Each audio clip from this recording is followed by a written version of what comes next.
I'm Sophia Bennett. I'm 32 years old. I'm a graphic designer in Denver, Colorado. And this morning, I woke up to 29 missed calls from a number in Illinois. I didn't even need to listen to the voicemails. Some memories don't fade, they wait. They sit in silence. Until one day they come back louder than ever. And just like that, I was 12 again, standing alone in a crowded train station, watching the only people who were supposed to protect me laugh. That was the day everything split.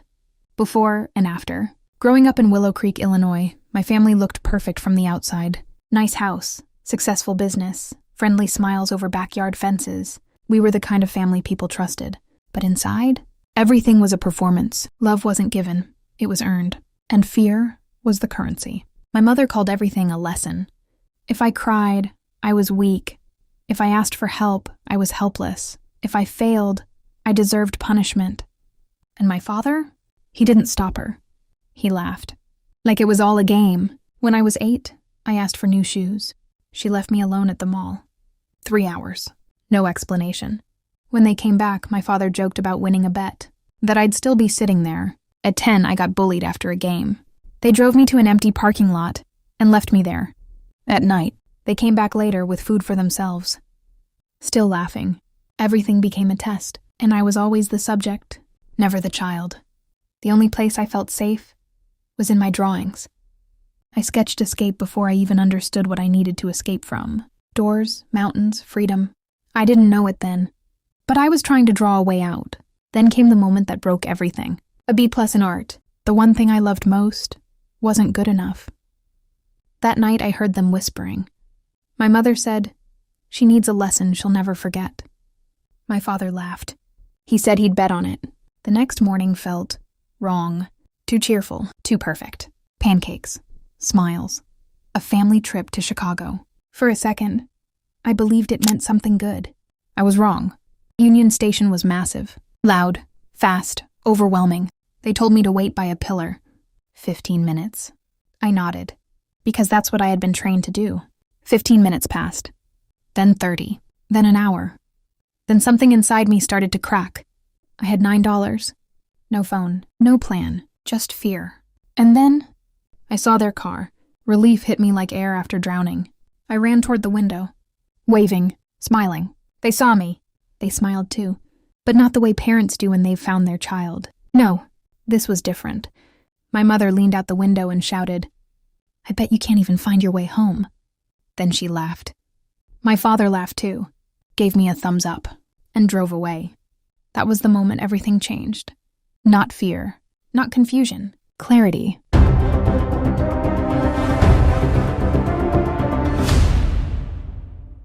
They didn't forget me. They chose it. And that realization broke something in me that never went back. I wandered that station for hours, too scared to ask for help, too ashamed to cry in public, too trained to survive alone, until someone finally noticed. Maria, a station employee. She asked one simple question. "Have you eaten?" And I broke. For the first time in my life, someone didn't laugh at my fear. That's when everything started to change. But not in the way you'd expect, because what came next wasn't rescue. It was something much bigger. The moment authorities got involved, everything shifted fast. Questions, reports, phone calls. And then, a word I had never heard used about my life before. Abandonment. When they called my parents, they didn't panic. They didn't apologize.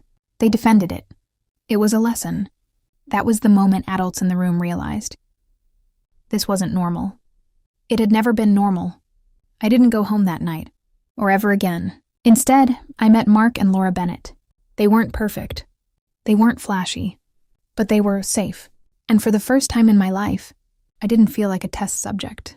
They asked me what I wanted to eat, and waited for my answer. They knocked before entering my room. They didn't laugh when I cried. That first night, I barely slept. But something felt different. Not fear. Something quieter. Hope. The court process was long. But one thing became clear quickly. My parents weren't sorry. They called it building resilience. They called me ungrateful. And when given a choice, fight to keep me, or give me up, they chose to let me go. Just like that, no hesitation. No fight. That was the second time they abandoned me. But this time, it didn't destroy me. It freed me. If you've ever gone through something like this, where your past still shows up in ways you didn't expect. One thing that genuinely helped me later in life was therapy I could access on my own terms. Not everyone can sit in an office and talk face to face. I couldn't at first. Online platforms made it easier to start, quietly, privately, at my own pace. If you've been holding things in for years, I'll leave something in the description that might help you take that first step too. The Bennetts didn't rush me. They didn't demand love. They just stayed. And over time, it changed everything. I became Sophia Bennett. Not just in name, in identity. Healing wasn't instant. It never is. I still panicked when people said, "I'll be right back." Still hated waiting in public places. Still felt like kindness had a catch. But slowly, that changed. Art became my anchor. Then my purpose. Then my career. I built a life, far away, carefully, deliberately. A life where I was no longer surviving. I was living. I met Alex, got married, started a business, built something real.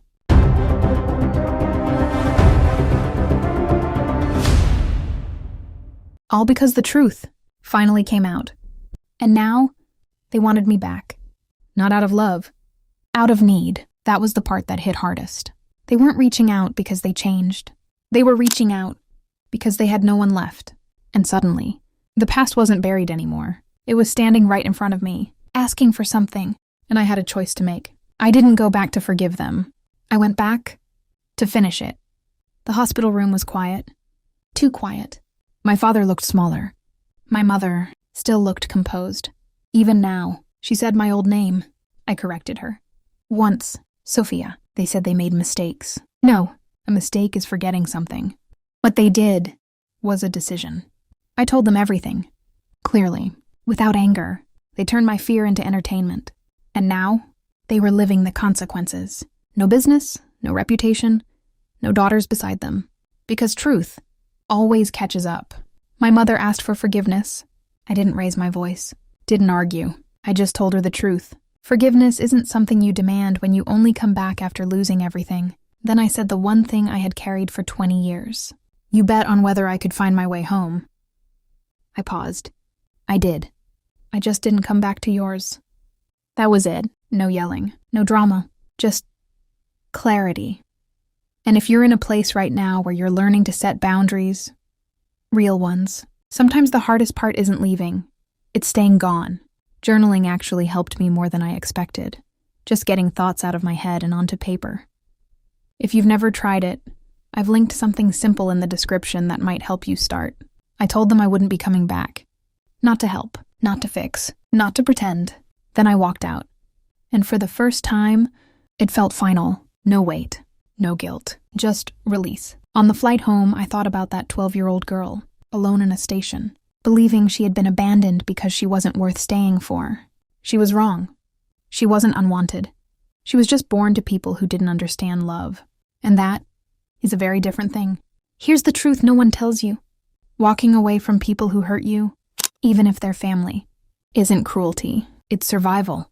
And sometimes, it's the beginning of everything good that comes after. I didn't lose a family that day at the station. I found a better one, and they never once made me prove I deserved to stay.